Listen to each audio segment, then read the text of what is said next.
Good evening, everyone, and welcome to the Halifax Central Library. What a great night to be out, isn't it? It's perfect. So I'd like to say, first of all, before we begin, that the library sits on unceded traditional lands of the Mi'kmaq, the ancestral lands of the Mi'kmaq Nation. I'm Chris Stover, the Executive Director of the Canadian Centre for Ethics in Public Affairs, or CCEPA as we're known. Thank you again, everyone, for coming, our live stream audience as well. CCEPA is a not-for-profit organization. It's co-founded by two universities, the Atlantic School of Theology and St. Mary's University. CCEPA's mission is how we live matters. That's very important to CCEPA. And we exist to serve the public through providing dialogue on everyday issues where there's an intersection with ethics. The Seven Deadly Sins series, which we're all here tonight to hear another installment of, frames up the age-old temptations of the sins through a modern-day lens. So far, we've explored lust, greed, gluttony, and envy, asking what are the personal and collective ethical consequences of the manifestation of these so-called sins. Tonight, we're talking about wrath. And wrath can be described as uncontrolled feelings of anger, rage, hatred, revenge, or even self-destructive behaviors. Feelings of wrath can manifest in many different ways, including impatience for views that we don't share. In taking the higher moral ground we might think we hold on social issues, it contributes greatly to the inability in some cases to engage in civil discourse on important issues. You might wonder, why is everyone so angry lately? And what happened to the middle ground? And where did tolerance go for the other side?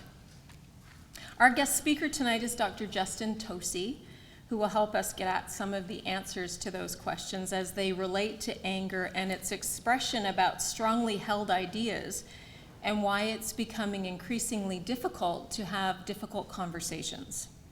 Dr. Tosi is a faculty fellow at the McDonough School of Business at Georgetown University in Washington, D.C. He specializes in moral, legal, and political philosophy, and he received his PhD in philosophy from the University of Arizona in 2015. His work has appeared in Philosophy and Public Affairs, Legal Theory, and Pacific Philosophical Quarterly, among other publications.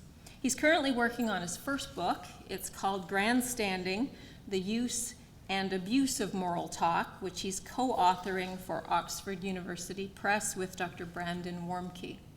So please help me give Justin a warm welcome.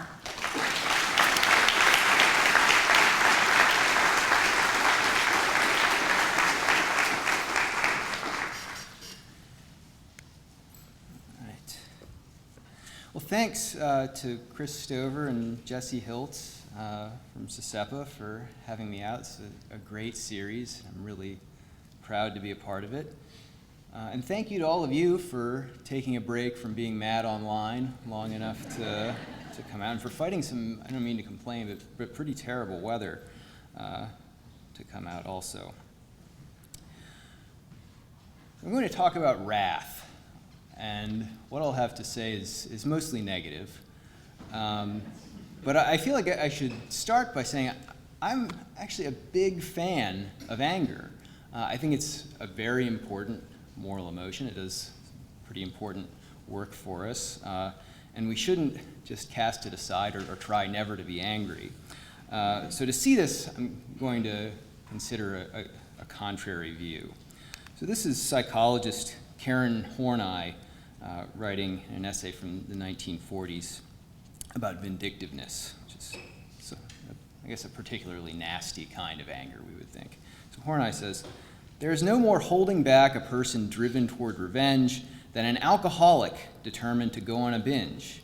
Any reasoning meets with cold disdain. Logic no longer prevails. Whether or not the situation is appropriate does not matter. It overrides prudence. Consequences for himself and others are brushed aside. He is as inaccessible as anybody who is in the grip of a blind passion. So that's a view that you could have about anger. Let's take this for a spin. I'm told that at least some Canadians will be familiar with the show Maury. If you're not, this is sort of Jerry Springer, paternity tests, confront a loved one with a terrible secret, that sort of thing, the best America has to offer.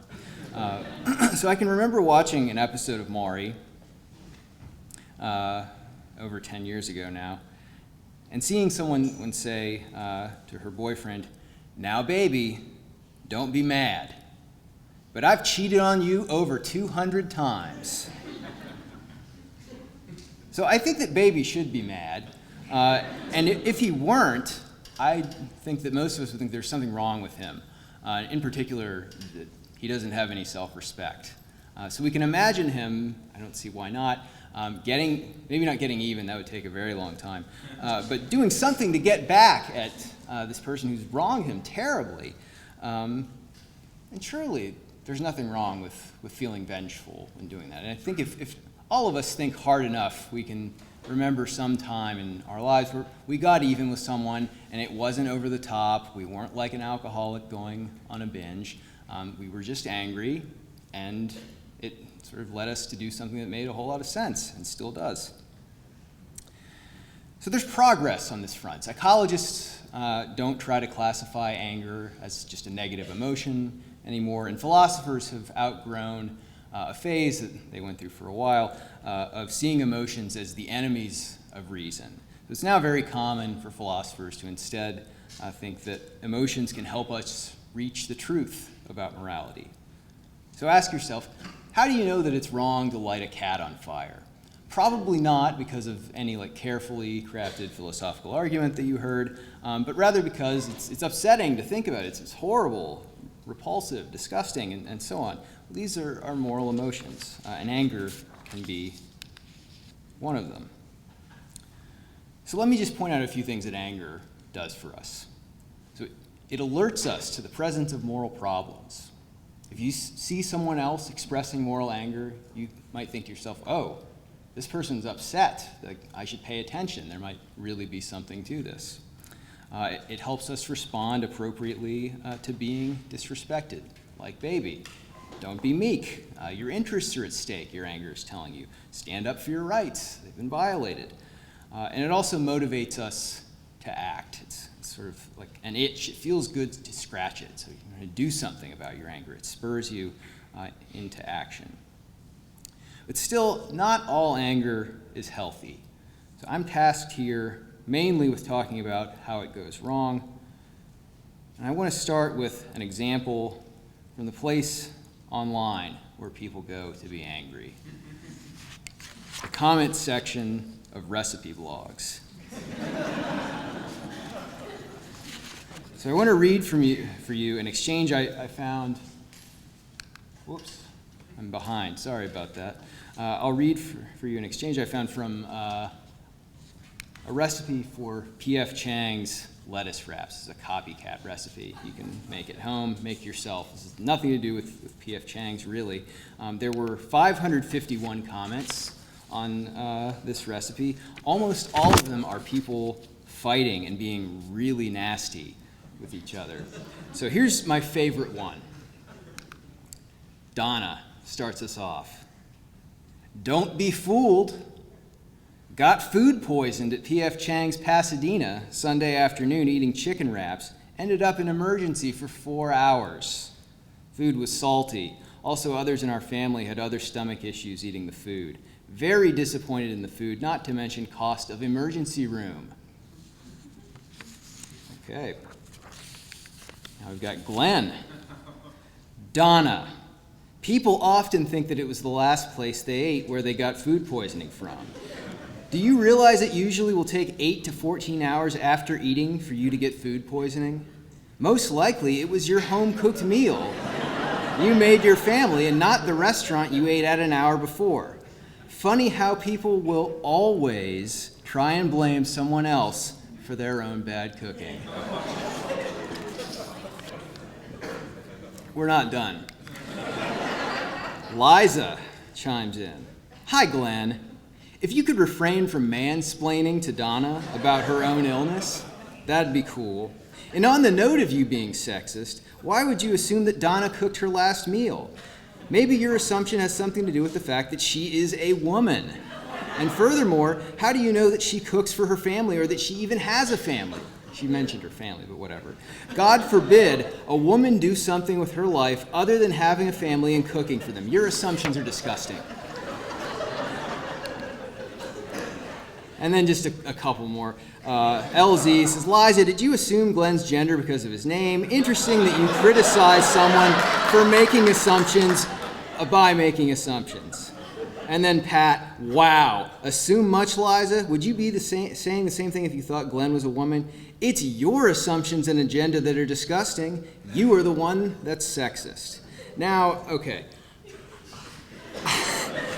I can't explain all of this behavior, and I'm not going to try. It's not all moral talk, but moral talk feeds this fire, and in particular, angry moral talk feeds this fire. So here's a naive view that you could have, maybe even after seeing things like that, which I think we've all seen pretty much all the time if you're on the internet. You might think, well, moral talk is special. Its costs don't really count. It's not an inconvenience for anyone. It just helps people. Everyone is selfless. They're just trying to help. But here's sort of the reality that I think most adults are aware of. People abuse moral talk all the time. And a lot of moral talk is really repugnant. It's nasty. It's people being horrible to each other. I'm not a parent. If I were a parent, I sometimes think I would let my kids watch violent movies or maybe even some pornography before I exposed them to some of the things that people say on the internet. So no pornography, but I will talk about one way that moral talk gets abused. It's the idea of moral grandstanding. So loosely, this is the use of moral talk for self-promotion. So together with my co-author, Brandon Warmke, we've come up with a two-part, more technical definition of moral grandstanding. So moral grandstanding involves a desire for recognition of one's moral qualities, call this the recognition desire.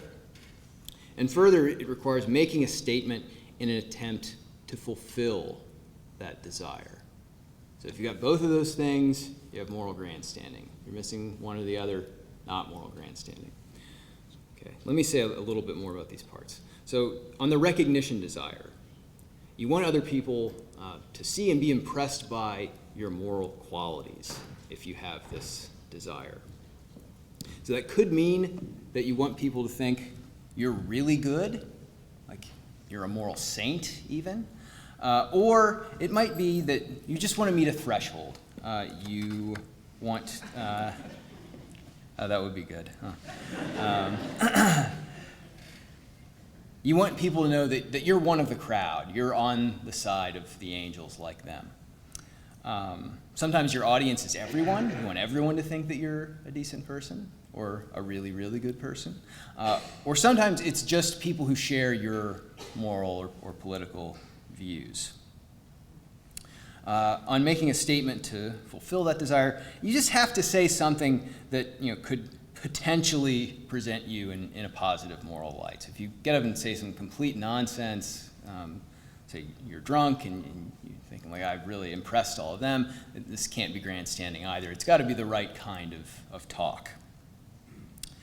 I should note also, you don't have to be angry in order to be grandstanding, but I think people very often are.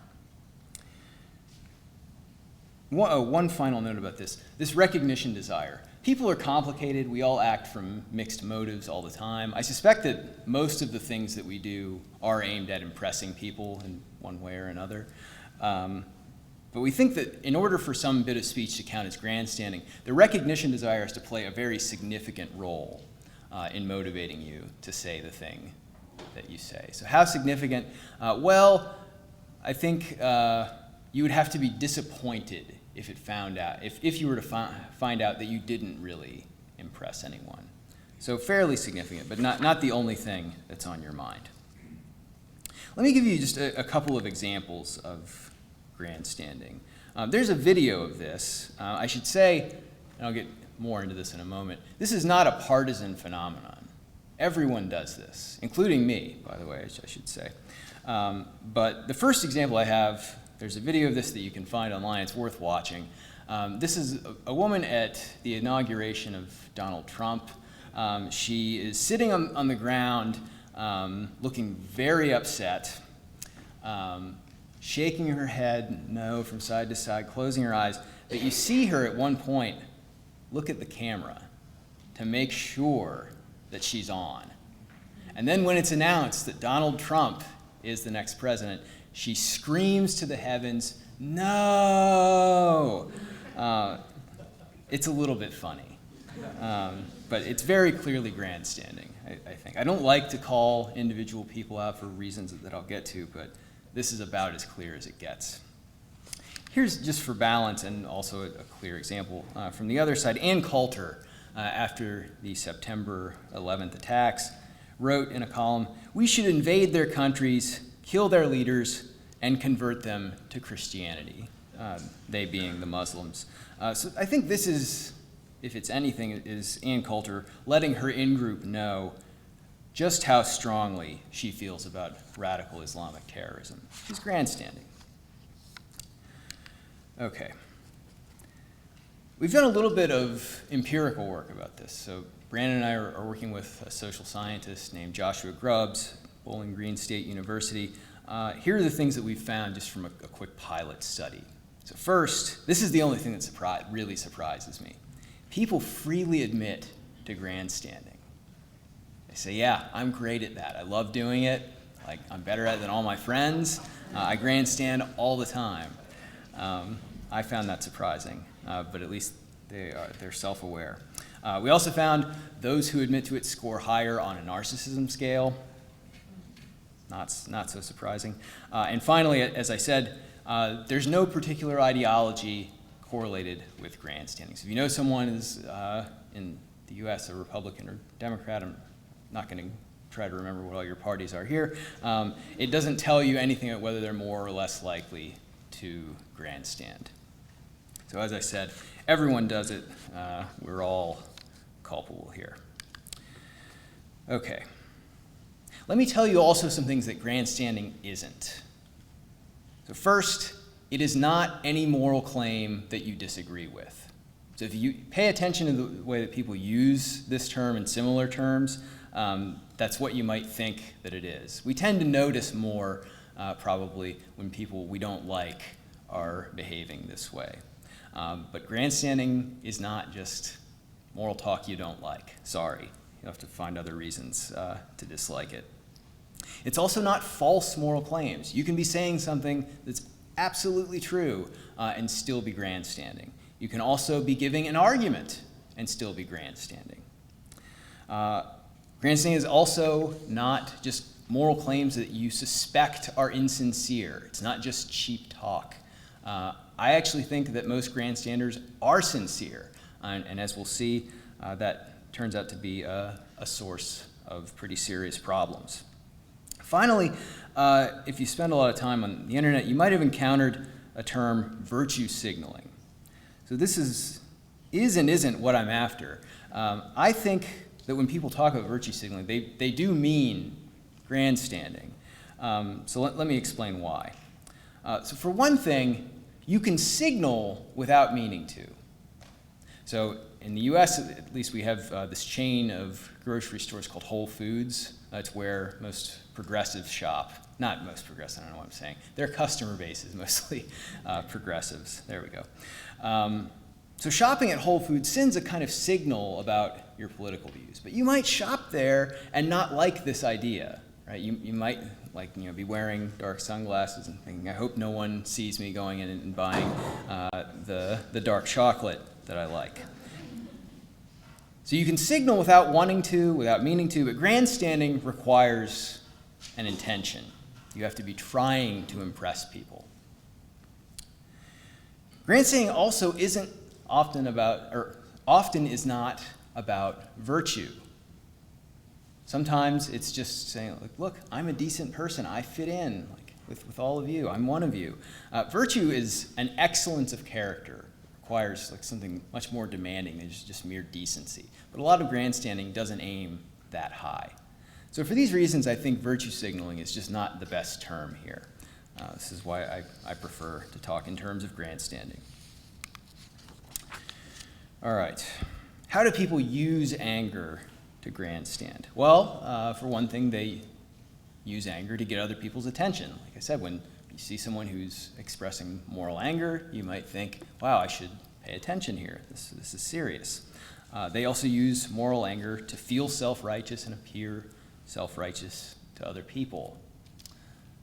They try to intimidate people who disagree with them, and sometimes also angry grandstanders try to recruit indignant people who agree with them to start an instance of the next thing I'm going to talk about. So I'm going to talk now about 5 ways grandstanding is manifested in public discourse. You can think of this as sort of a field guide to grandstanding, or a typology of grandstanding. What I'm not saying about any of these kinds of behaviors is that every time some fact pattern fits roughly into this description, they're grandstanding. It's rather, when you grandstand, these are things that you tend to do. Okay. The first kind of grandstanding behavior is piling on. So this is sort of seeing a discussion, thinking, I don't really have anything to add, but I want everyone to know that I'm with the good guys here. So this is just chiming in to register your inclusion on the right side of history. Why do this? Well, to fit in, mainly, maybe. Another reason, I think, has to do with what social psychologists call social comparison. So the idea here is that people think of themselves, like their own self-description, sometimes in terms of how they relate to other people. One thing that you might think of yourself is, I'm every bit as courageous as my friends. They're not more sort of outgoing about defending our values. So if they're talking about this, I've got to chime in too. I can't wait to sign that petition, you write, something like that. So in order to maintain your self-description of being just as brave, just as eager to stand up for justice in the world, you chime in and say, yeah, I agree with that. Nothing to add, but yeah, me too. Okay. Another form of grandstanding, ramping up. This is my favorite one. This is making increasingly strong claims about the matter under discussion. This we can also understand in terms of social comparison. So you might think of yourself as part of your own self-understanding as being the most progressive or the most conservative of all of your friends. So when your friends start talking and it turns out whoa, they are really progressive or really conservative, you have 2 choices. You can either just sort of give a milquetoast, so yeah, I guess I agree with all that, or you can move your position to be even more out there. Right? And often people find it easier to just move their position than to think, well, actually I'm pretty average. So this is what we see in a lot of talk about whether it's okay to punch Nazis. So I have an example from Twitter up here. Someone just talking about the phenomenon of it maybe being good or right to punch Nazis. Someone following up and saying, well, even if you're just white and have this haircut, then I'm going to punch you. And someone saying, honestly, just being white is enough in order for you to deserve to be hit. So this is classic ramping up. I guess it's sort of funny. But you might think, this is crazy. People can't really think this way. So let me tell you about my favorite effect in social psychology. It's called the better than myself effect. So here's how this study went. A bunch of participants were called in to the university and given a list of traits. So they asked these people, if you had 100 chances to be forgiving, how many times out of 100 would you be forgiving? Right? So say you said 80. Then they'd call the people back in after they got their answers, and they'd say, we've now collected a bunch of data on all your peers. We're going to tell you the average for each of these values. How often are people forgiving? And then they would ask, are you above average, at average, or below average? Reliably, people would say, oh yes, I'm above average. But the thing is, they didn't really give them the group averages back. They just read their own scores back to them. So in effect, you had people saying, oh yes, I'm better than myself.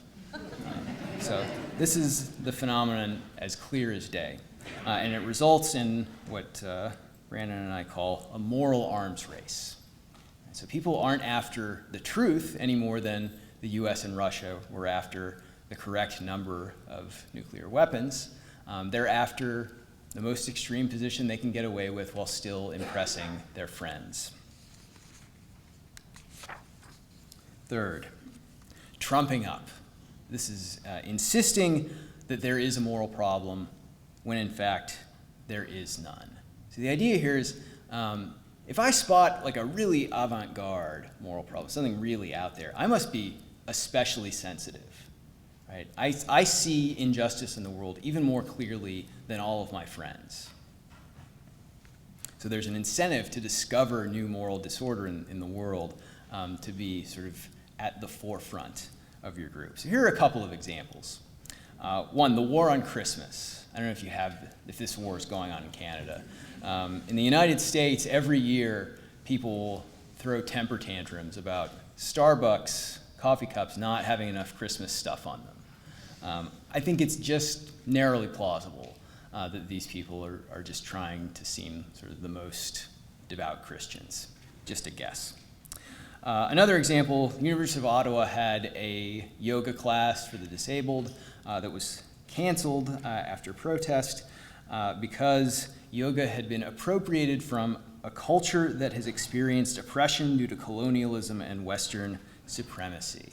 So this yoga class for the disabled, very harmful, had to be canceled. Now, you might disagree that one or both of these specific charges is trumped up. If you think they're both or neither trumped up, I'd like to meet you because you're probably a very interesting person. But the point is just that whatever the concern is, you can gain recognition as being morally sensitive from members in your group just to pointing to moral problems even when they're not real. Fourth, dismissiveness. So I have in mind here people saying to others in public moral discourse, if you don't see the problem here, you're just beyond interaction. Like, I can't reason with you, you're too corrupt, right? If it's not obvious to you that my group is right, we have nothing more to say to each other. So, again, you can see sort of thinking, well, I'm really very morally pure, so it's beneath me to interact with someone so out there, it's so corrupt. But this is not great for public discourse either. It sort of shuts down arguments, it removes opportunities for fruitful discussion.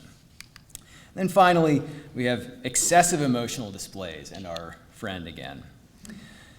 These are emotional reactions that are disproportionate to the matter at hand. Here's something that social psychologists have shown.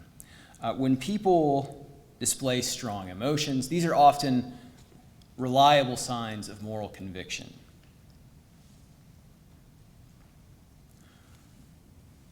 Sorry.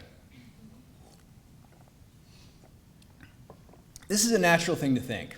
So I think social psychologists and sort of average people are in agreement here. If you're really upset, something has really, really upset you, well, trivially, it's really shaken you, right? You're deeply committed to something that isn't being adequately respected. And so, in order to seem like the kind of person who's deeply affected by injustice, you might get really, really upset, again, like our friend at Trump's inauguration. So what's so bad about grandstanding, you might ask? Well, I'm going to point out some bad consequences first, and then I'll give you some different kinds of moral arguments. So first, I worry that grandstanding leads to increased cynicism. So as people see more and more grandstanding in public moral discourse, they might think to themselves, is this really all this is about? Is just people trying to impress one another? And if this is all people are doing, why should I take anything that anyone says about morality seriously? It might start with just a particular group, like these people are all crazy, I'm not going to bother with them, and then it sort of might spread as the public becomes more polarized. We see the next problem is group polarization. Group polarization is the phenomenon of people, after having a discussion of some issue, not coming to a compromise or moderating their views, but instead becoming more extreme.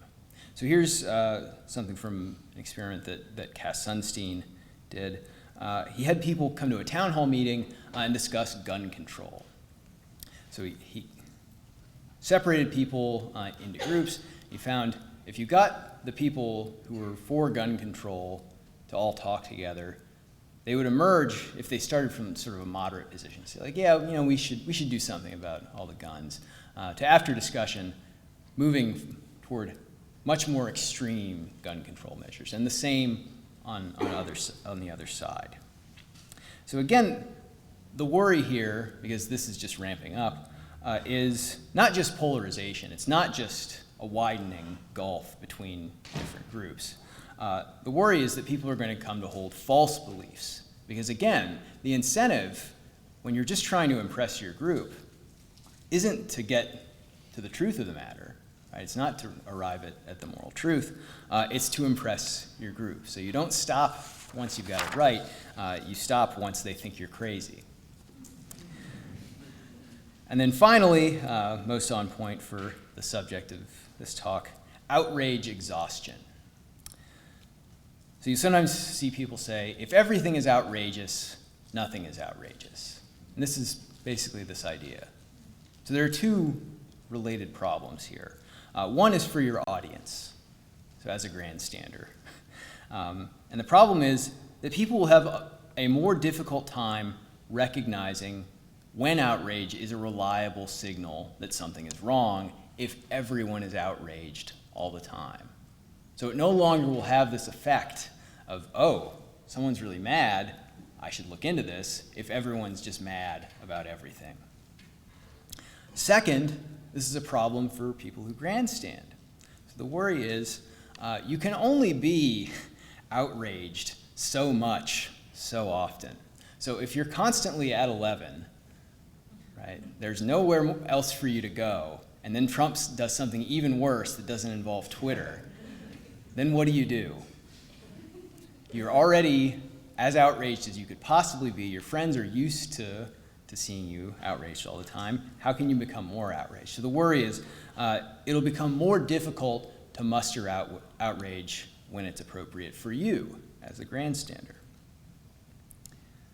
Okay. So again, I want to stress, the issue isn't with outrage. I like outrage sometimes, right? It does an important job, but you have to preserve it, to sort of hold off on it so that it can actually be effective when it needs to be effective. Okay, a few more arguments for you. One, scapegoating. Blaming people is really nasty. And again, if you're just trying to spot moral problems, right? If you're a grandstander and you're trumping up, like, you just have to convince your group that something's wrong. So what? There's a person that I'm blaming as part of my ploy for attention, right? But this is really ugly, right? You're using someone just to like sort of showcase your own values, right? You can ruin this person's life, and actually, we can see this happening all the time on Twitter. There are these horrible online pile-ons where people just chime in with like, I can say something a little bit nastier than the last person. And as a result, people end up getting fired from their jobs. They can't get another one because every time an employer Googles them, this whole episode comes up. A bunch of clickbait websites write about it, so it's impossible ever to get rid of. This is really terrible. Another problem, talking down. So if what you're doing is to try to get your friends to sort of defer to you, or even people in the out-group to say, well, this is a really good person, right? They say, you're not even worth my time, right? So you're so corrupt. This is not a good way to talk to people, right? You can have fruitful discussions with people that you disagree with, even now, right? Even with the world as it is. It's still possible. But instead, you have grandstanders trying to pull rank on people, saying, defer to me, I'm a really good person, right? Just trust me. This is no good either. And then finally, you might think I've given kind of like a doomsday scenario, like the collapse of public discourse, and like this is overblown, right? But that doesn't mean that grandstanders aren't doing anything wrong. They're free riding. So here's what I mean. In order for moral talk to work, we have to take it seriously. People have to think it means something when someone calls like a policy unjust, or says that's a war crime, or something like this. So in order for moral talk to work this way, though, we again have to be restrained. But grandstanders don't do this, right? They take sort of what they can get from everyone else being restrained, and they also take the benefits of free riding, of not following those same rules, of not sort of holding back. So they get to be angry and get a lot of attention for throwing fits, but they also get the benefits of a working morality. So this is just sort of unfair. Okay, finally, grandstanding reflects poor character. This is a virtue ethical argument. So what I mean here is just sort of narcissistic to think like, what I'm trying to get out of talking with other people about justice is just some goodies for me. It seems like that's not what you should be caring. What you should be caring about is actually making the world better, about improving people's moral beliefs, about spurring moral improvement. But what grandstanders care about, at least to a large degree, is making connections, about standing out above the crowd, about getting stuff for themselves, grabbing all that they can get.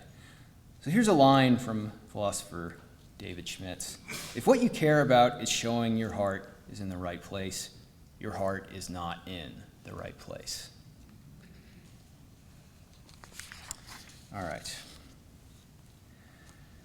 So, is there any reason for hope? I think so, actually. But let me make it sound worse first. This is all kind of built into us, unfortunately. We're hardwired to want status. We want people to like us. We want to stand out. We want to be important. And it's never been easier to get that through grandstanding. You all know what I'm talking about, social media. And it's probably only going to continue to get easier to grandstand in this way. So you can see, like, these platforms incentivize people to behave this way. We're already inclined to behave this way anyway. This isn't a recipe for success. This doesn't seem good. But here now is reason to be hopeful. This is going somewhere, I promise. All right. Let me read some examples to you from medieval etiquette books. So these are books, of course, that adults would read, people who had money enough to get their hands on books, who needed advice about just how to come across better in social situations. Right? So you'd expect like fairly advanced stuff about which fork to use and like placement of napkins and so on. But this is what these books said. It is unseemly to blow your nose into the tablecloth. Do not fall upon the dishes like swine while eating, snorting and smacking your lips. It is a serious offense to gnaw a bone and then put it back on the serving dish. Here's Erasmus in a very colorful passage who counsels, do not devour rather than eat, as if you were about to be carried off to prison, nor push so much into your mouth that your cheeks bulge like bellows, nor pull your lips apart while eating, so that they make a noise like pigs. So again, this is advice for literate adults. I don't think anyone ever told me almost any of these things. Almost.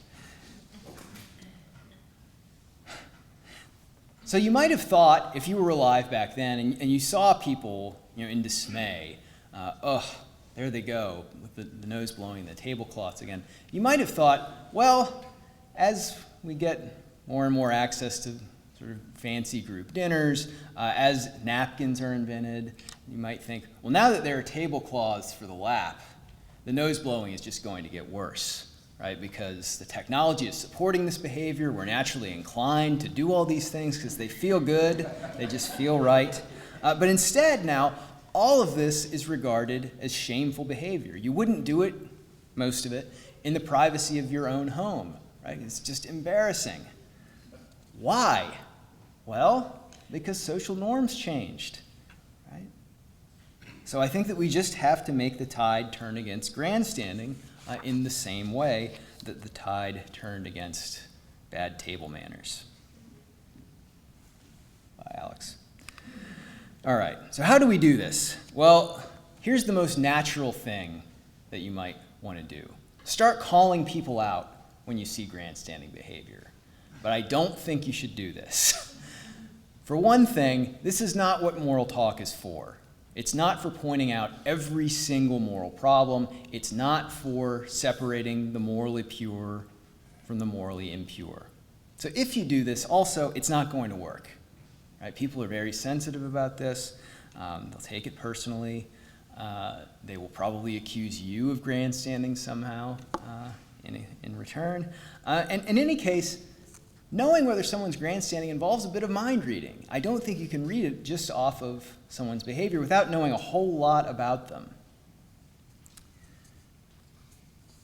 So I don't think, in other words, that individual blame is a very good tool for discouraging grandstanding.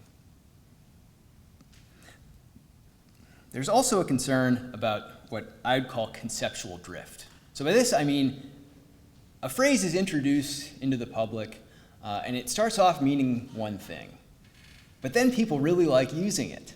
And so they keep using it for things that like sort of maybe a little bit fit, and they stretch it a little bit, and then they stretch it a little more, and then a little more, until it means almost nothing at all. So you can disagree about where mansplaining is on this scale, but arguably this has happened with mansplaining, right? It started off, I think, as a man explaining something to a woman that she knows much better than him, now is fairly close to just a man explaining something. So I don't want this to happen with grandstanding, not with my baby. But what should you do? So I'm going to give you some suggestions. I get decreasing levels of confidence in myself as I go through this list. First, try to set an example, not for the sake of setting an example, but just set an example. Try not to grandstand yourself. Right? Take a break, cool off. Don't get into the rapid fire back and forth fights on social media. It's very tempting. I know you've got just the best insult, but try to stay out of them. Second, try to treat other people better. Don't pick apart their speech looking for little micro offenses, because when you do so, you inspire sort of more grandstanding, and you push reasonable people out of public discourse. Now, you might say to them in private or something, there was something about what you said that kind of rubbed me the wrong way, let me try to explain, something like that, but don't shame them in front of the entire internet. Also, I think you can safely stop rewarding behavior that you think is pretty clearly grandstanding. So if you have the friend who is just so upset, you guys, about whatever it is today, or is just so done, you know what I mean, stop liking their posts. They want attention. So if you withdraw the attention, they'll be, hopefully, if they're rational, less likely to do these things. Third, now we're getting into sort of iffy territory, but I think it's okay to make fun of the general practice of grandstanding. So we've got to get this norm somehow where it comes to be personally embarrassing for someone to sort of cringe in the way that, if you ask someone to give up their seat on the subway, like if you asked an old lady to give up her seat on the subway, you'd feel like that didn't feel like a good thing to do. We want people to feel that way about grandstanding, so why not make fun of the general idea of isn't this sort of lame? That seems okay. And here's the thing that I'm least sure about. There's one thing that still makes me mad about this phenomenon. I've been doing this for 4 years now. It's when people use moral talk for cover for years and get away with it and get this reputation of being a great, a good ally, and then it comes out, oh, shocker, they aren't. So this happened a lot with cases in the Me Too movement.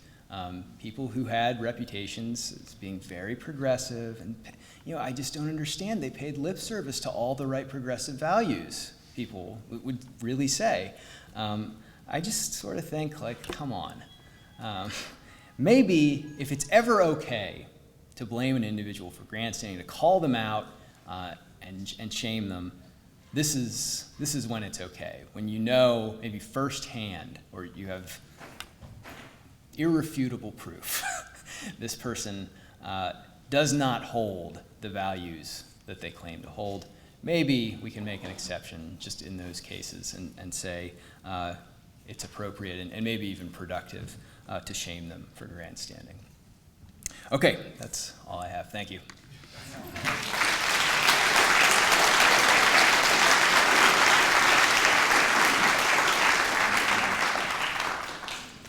Hey everyone, I'm Jesse Hiltz and I'm the program coordinator here at CCEPA, and I'll be introducing the ground rules for the Q&A. I'll answer the first question myself. Are we twins? No, we're not twins. Is it that similar? To me it seems similar. Okay. Maybe not to others. As when you were speaking I thought, maybe we look like each other. So these are the ground rules. They're few but they're very important. First, keep it respectful. We're all in this together. If you have a question, please line up at either of these microphones, and Justin will call on you. We'll be alternating between questions for those here tonight and those online. And also, as with Jeopardy, please phrase your statement in the form of a question. And finally, please, no statements or long arguments. Given the subject matter, you don't want to be the person who grandstands at a talk about moral grandstanding. So do we all think that these are good rules? Perfect, great. So while folks are gathering at the mic, I wanted to take this privilege to ask the first question. So Justin and we've spoken on the phone recently a lot, and I asked you how we can tell the difference between grandstanding and advocacy. Attention seems very important in both cases, but the intent is different. So can you tell me a little bit about that? What did I say on the phone? Okay.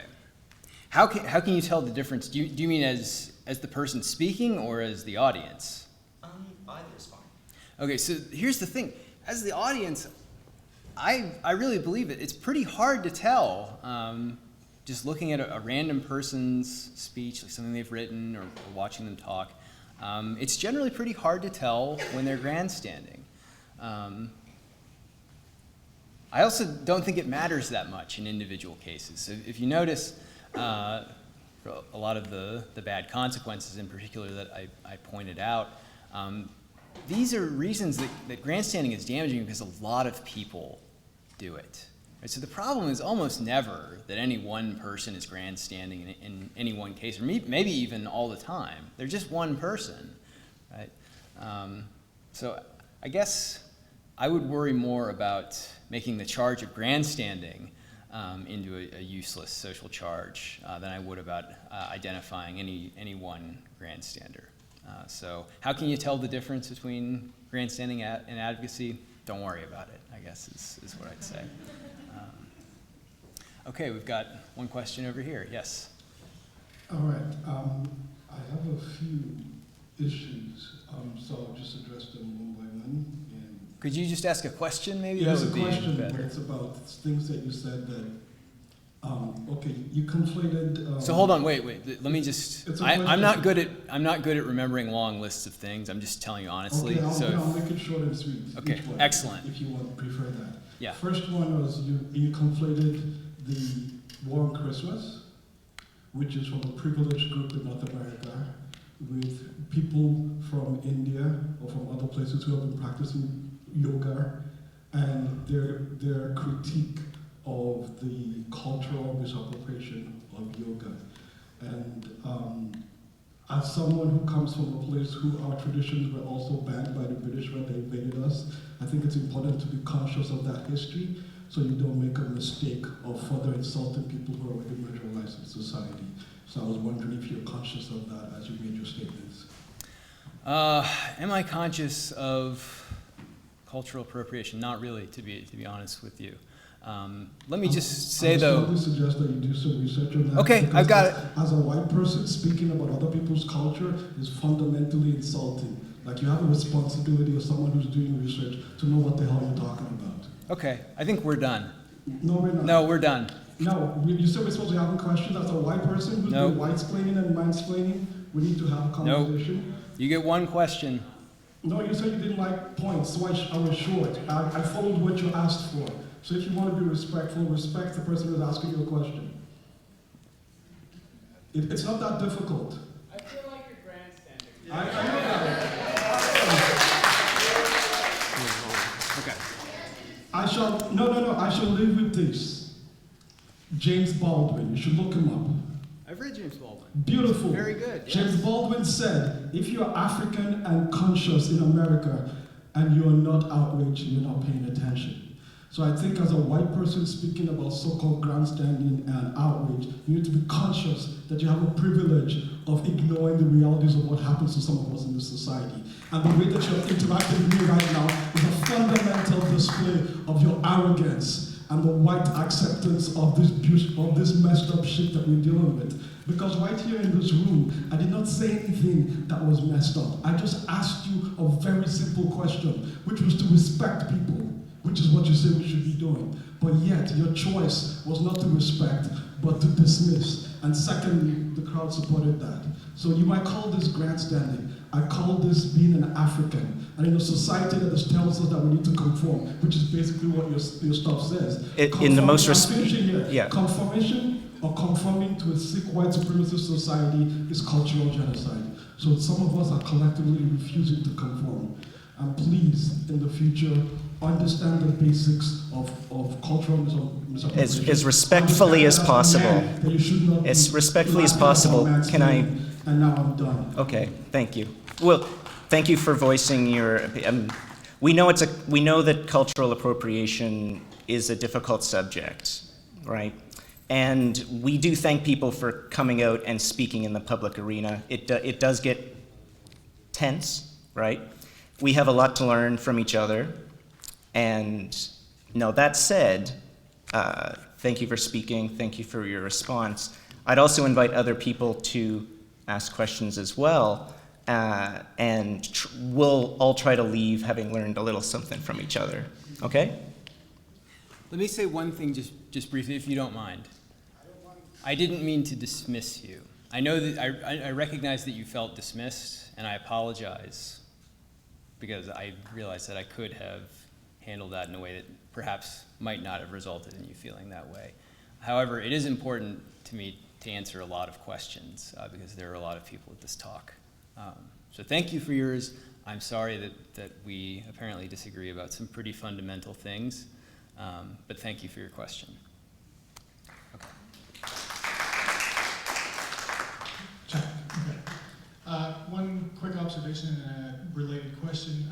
I've noticed that I've said things on social media in the past where I believe I'm saying something sincere, not to grandstand, and then I find because I've said it and it's on social media, people pile on and suddenly I feel embarrassed because I'm now a grandstander, because I've somehow accumulated this audience.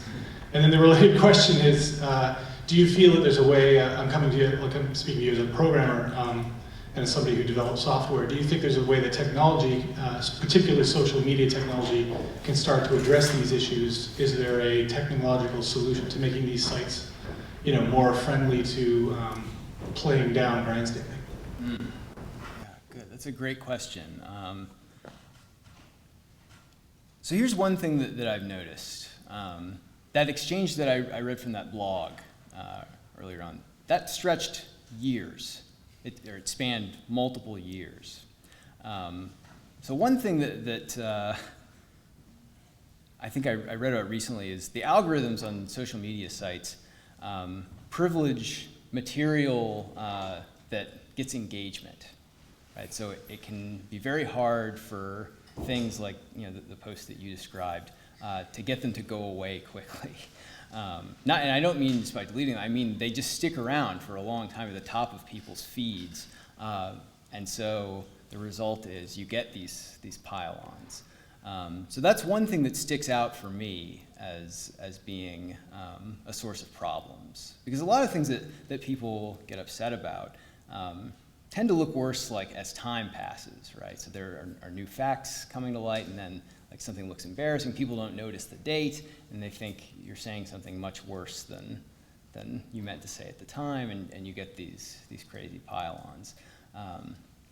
So that's just one idea, but I think you're right to point to this sort of thing is something that these sites could do better about, and just formally on a very shallow level to make this problem better.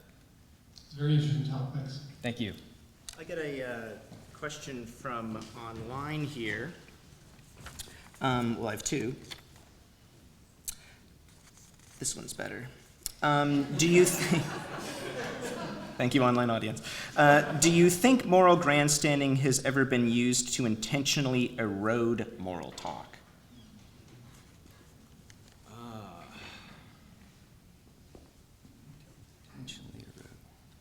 So, I see.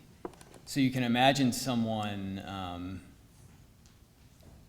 is this sock puppeting, someone sort of posting as a person who has a view, but presenting the view as ridiculous in order to make everyone who has that view look bad, and so maybe the view itself to look implausible. Yes, of course that's happened. I mean, this is a known phenomenon online.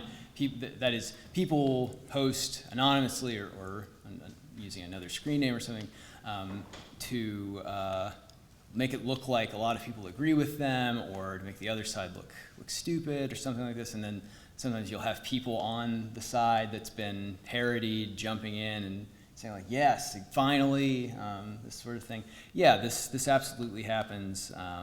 And I think you can predict what I'll think of this. Not much. This doesn't do much to advance us on if there is progress in moral discourse. It doesn't advance us down on our search for truth, and it doesn't prove anything. I mean, so what if someone who holds a view gives a bad argument for it? Yeah. I think that diatribe we just witnessed was a perfect example of grandstanding. By forcing the speaker to take a position on a political issue is completely antithetical to the point he was trying to make, which is pointing out the phenomena behind grandstanding and where it comes from. So to make someone take a political position when they're just trying to explain the way that people get to that is a pretty horrible thing to do to destroy this discussion. So my question was, to what extent do you think political activism, protesting itself is an act of grandstanding? Because often signs are very sensationalized views and could be considered grandstanding possibly. What do you think about that? So again, I don't like generally to worry too much about whether particular contributions to public discourse are grandstanding, including this person's question. And I know that you didn't mean to put her on the spot. Well, you used some sorry to interrupt, you used some pretty charged language and attacks at you Well, it's okay. Emotions are high. But let me pick at something that you said, which I could have made clear in my talk and perhaps failed to. And it's just that the examples that I gave are, again, not supposed to be me taking a side on any particular issue. I did say that some of the examples in the trumping up case were not genuine moral concerns, and I happen to think that. But my picking particular examples, you can disagree with me about the examples and still think this is a genuine phenomenon to worry about. Okay, I'm seeing a nodding head. I'm very happy about that. Okay. Can you just answer the question about political activism? Oh, about activism. Is that grandstanding or not? Well, it's one more forum, right? So, again, I have thought all along that this is a nonpartisan phenomenon, and with the empirical evidence we have now, I'm even more confident that it's nonpartisan.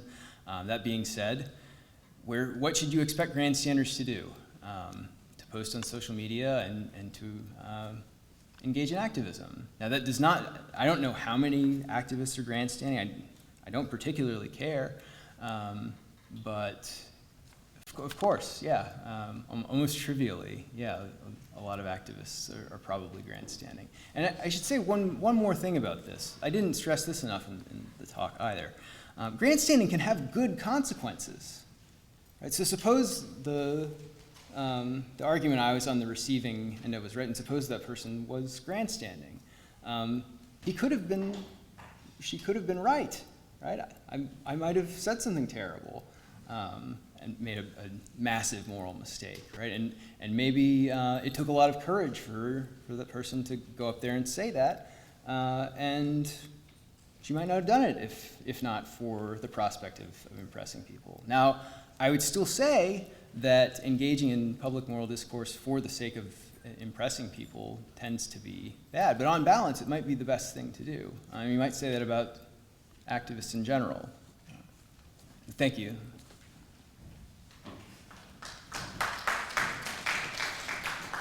So another question that came in from online earlier, and you mentioned a little bit of this during your talk. This is the part of the how should we respond to moral grandstanding, the phenomena of moral grandstanding, if we're not going to be calling it out. Now you illustrated the benefits of humor. Thinking about somebody like Colbert here. But for an individual like myself, or like many in this room, who have friends who are very disturbed by some of the things happening in your own country right now, and things like that, it can be very difficult to not want to participate when you feel like you're watching the world kind of burn.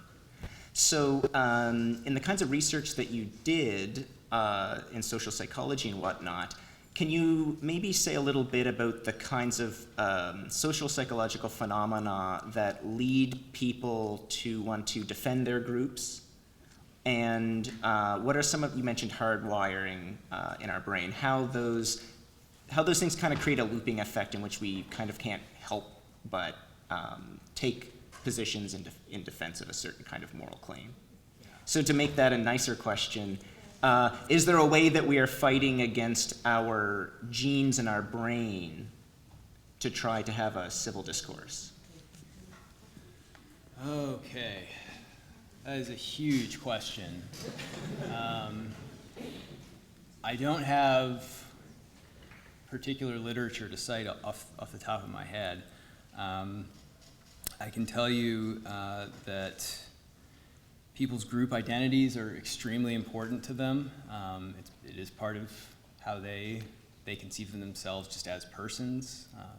They don't think I'm just this free-floating self looking for attachments. They think, no, I'm actually just this set of things. I'll also refer again to this phenomenon of social comparison. People understand themselves by comparison to other people. So often that involves comparison of the degree of commitment, say, to certain values. This will involve reference to their particular groups. And so, yeah, I think there is just a certain amount of fighting against our natures to try to get people not to grandstand. But again, you know, we have all sorts of antisocial behavior that most of us avoid most of the time, not because anyone will catch us, but just because we don't like to do it, right? So again, why not with grandstanding? Probably for good reasons, but there's still hope until we figure that out. My first piece of my question is, do you know, do you think you know enough about who Jordan Peterson is to make a comment? What about Jordan Peterson? If he were to be invited to a university and a protest was large enough and substantial enough that his attendance was, well, they couldn't have him be there, do you think that that would be a good, like the academic facility is on the right track, or is it on a bad track? Okay, so I don't know that much about Jordan Peterson. I've seen the interview, and something about lobsters. But here's when I answer this question of Jordan Peterson. Here's what I'm thinking about: an academic with academic ideas and things to say that a lot of people really like and a lot of people really don't like. So this is not a comment on any particular view of Jordan Peterson. I think that if a group invites you to campus and you are an important public figure with actual ideas and things to say, professors are one such group, they have ideas and things to say, then the university ought to do everything they can within reason to ensure that it's safe for you to speak there. So the no platforming movement, I think, is a bad movement. I don't know, I saw some chart that the instances of no platforming or calls for no platforming had doubled in like the past 10 years or something like this, like each year. So we're now up to double the rate. But the number was still in the dozens. So I don't know that the crisis is maybe quite as bad as some, like, I can't remember the names of the sites, would have you think. But I do think it's serious. I do think that no platforming is a bad movement. And I think we should just let people speak. Now, there are people who have nothing interesting to say, who are there just to rack up big police bills for the university, like Milo Yiannopoulos. But Jordan Peterson, from what I can tell, is not in that camp. So, Thank you. Sure. Oh, yeah, thank you. I don't know if you have any thoughts on this, but given that so many politicians, we could argue especially, do a lot of moral grandstanding, are there any people on your radar that are in the public sphere, particularly politicians, who you find don't slide into the grandstanding phenomenon? It could be living or dead. If you're really having to stretch, if you're having to stretch the bandwidth. Yeah. Dead people have been very good at not grandstanding. I actually don't pay that much attention to like first order issues in politics. So I just don't care that much. So I don't have any like white knights that I think we'll see. But you had an earlier part of your question. Did I? No, I think that was it. I was just curious if there's anyone out there that you find doesn't slide into that. Yeah, so this is the thing. In order to get attention, like, and be recognized, you have to grandstand. But let me say this one. This is what I was going to say. Let me say this one thing about politicians. I actually think they have more leeway to grandstand, like without doing something like the rest of us, than you might think. So people think like politicians are the worst grandstanders, but I think when they grandstand, it actually does serve some good, right? And that is, it tells voters what their moral values are, right? That's an important thing for voters to know.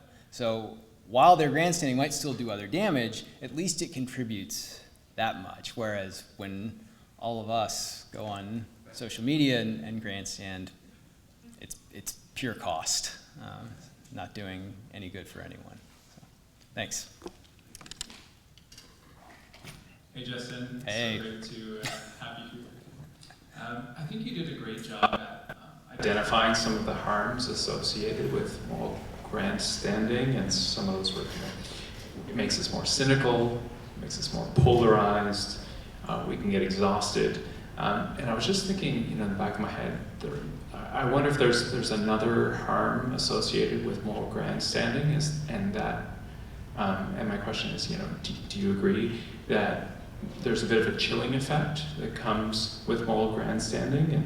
And I guess what I mean by chilling effect is this kind of, when there isn't a moral arms race of arguments, it can kind of crowd out otherwise mainstream views. So, when there is a bit of a moral panic going on and we're all freaking out about something, some of us might otherwise be inclined to call it out, but for fear of being called a Luddite or, a backwards person, we just kind of shut up. So to what extent is that chilling effect, another harm? Yeah, that's a great question. So I think this is part of an explanation for at least perceived polarization of the public sphere. So people who don't have strong political views, or maybe they know quite a bit about politics or about moral philosophy or something, but they just don't want to bother with the big public fights. What's in it for that person to contribute to these big fights online in particular? So this is, I say this is sort of my personality. I just don't like fighting with people. I don't care enough. So I just sort of check out, and I think I'm probably not unique in that respect. Yeah, I think you're right that that's something that should be recognized as a real cost of grandstanding and of, both a cause and further contributor to polarization in the public sphere. Thank you.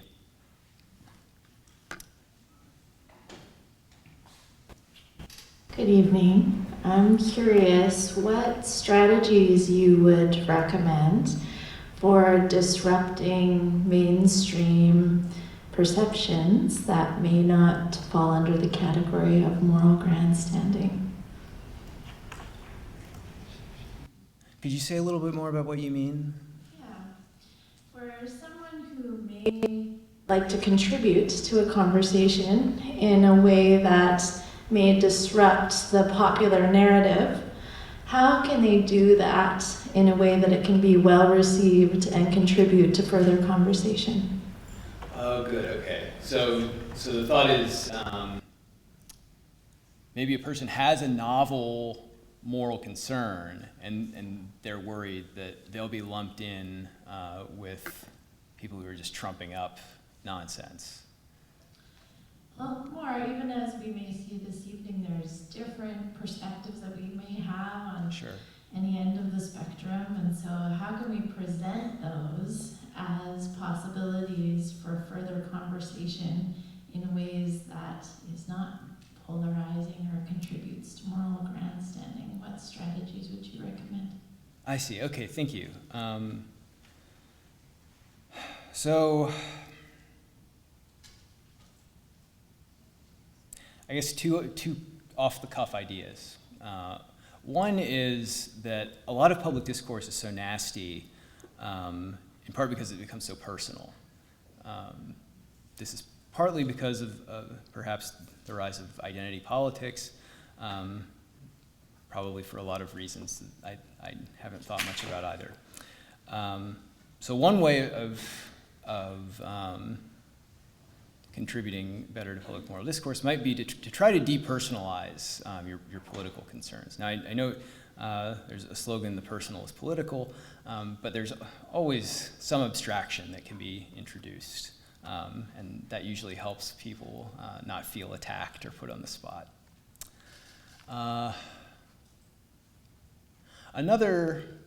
I mean, this is really a philosopher's answer, but another thing I'd say would be to stress arguments. That is like the giving of premises and the way those are supposed to lead you to a conclusion rather than rhetoric. I think those contributions can be harder to understand because arguments are often really subtle and they don't grab people's attention in quite the same way that rhetoric does. But if you want to move minds for the right reasons, then that's the way to do so, I think.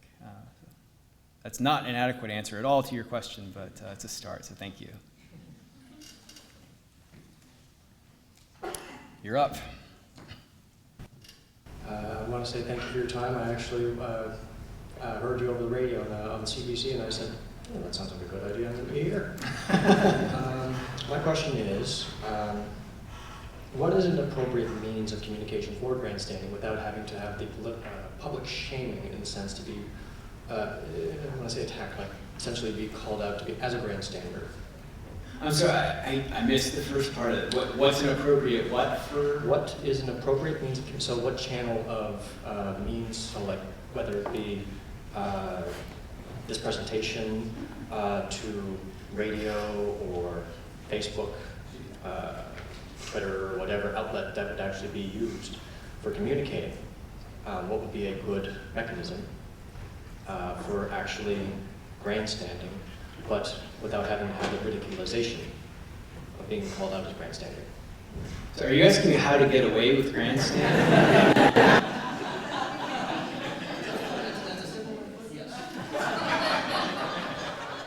Boy, you know, I've never really thought about that.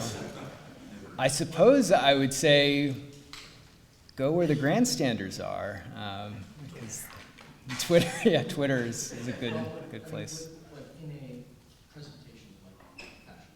Uh-huh. Like, I mean, because like, I could just be writing an opinion about something and then on Facebook or Twitter or whatever, and then comments can just come in and just actually be like, okay, well, I just threw something out there and somebody can rebuttal it or whatever, butt in and be a keyboard warrior, let's say. You know, and that's when it comes like, well, posting something in general would be considered grandstanding in that point, would it not? It might be considered grandstanding, but why would it necessarily be grandstanding? Well, like as we were talking about using an actual outlet earlier, like trumping on Twitter, let's say, as an example, objectively speaking here, it's one of those things where how is that an actual appropriate means? Because like when you look at the, trying to look at this objectively here, without having to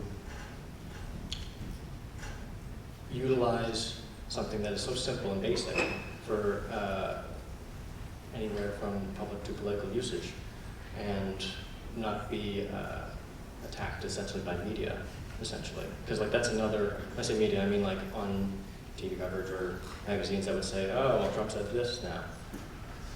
As an example, because that was, I just picked up on that through the presentation. You know, why don't we talk about this after? Because I think you must, there's something here, but I'm having a hard time picking it up, and we're running out of time. Okay. There's one more question, so sorry about that, but yeah. Yes? Looking at the list of sort of techniques for dealing with grandstanding, there's one thing that I don't see there, and I'm wondering from a philosopher's point of view, what about just plain old, courteous, relentless logic? I mean, it's fine to make fun of somebody. If you just do that, you will show that how, you make fun of them, but in a polite way. But I find that missing, and it seems to me when I find somebody grandstanding, just that patient logic, surely that belongs on the list somewhere. Yeah. I guess I've lost a bit of faith in philosophy. Maybe I should talk to you and it'll make me feel better. I guess I don't think of that as being among the things most likely to have a big impact. Again, because it is an attention grabbing. It doesn't sort of play it something like primal. But if you have ideas, I'd be happy to hear them. It does make people really mad when you're relentless and like pressing for a formally valid argument, say. But I don't know that that is productive anger, I guess. Maybe we should end on that. I think that has to be our last question, because I have some cleanup to do before we all leave here tonight with you. So I'm so sorry, but please come and speak to Justin while we're cleaning up. I just want to say, let's give it once again up for Justin Tosi.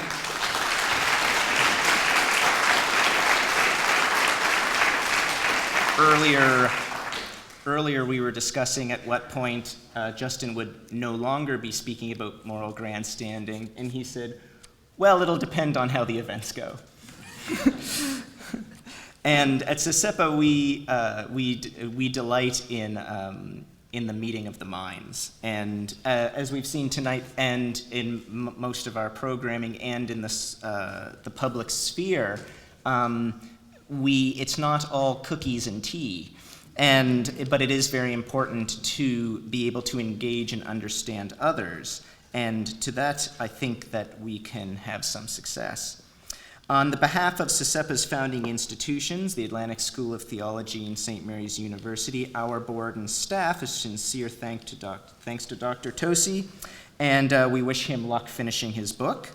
Also, we must thank the Segelberg Trust, who has supported the series financially, and to the Halifax Public Library for collaborating with us on this project and for providing this fantastic space.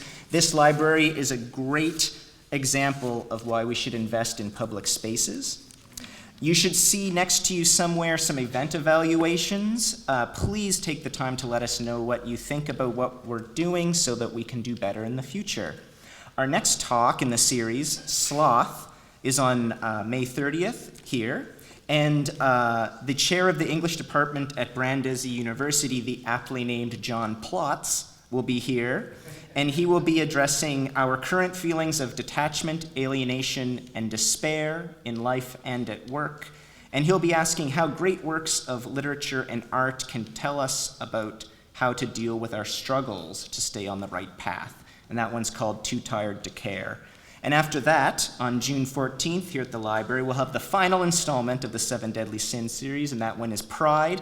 And our guest will be Len Flett. He is a Cree elder and a retired executive of the Northwest Company, and he'll be speaking about the blind spots created by Canadian national pride. So you can watch past programs in this series and more at CCEPA's YouTube channel. And if you want to keep up to date with our events, you can do a couple of things. You can sign up at our email list outside.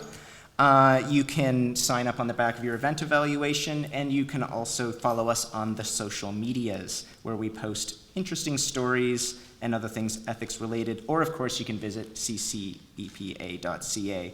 And finally, thank you for coming. Have a lovely evening, and come back soon.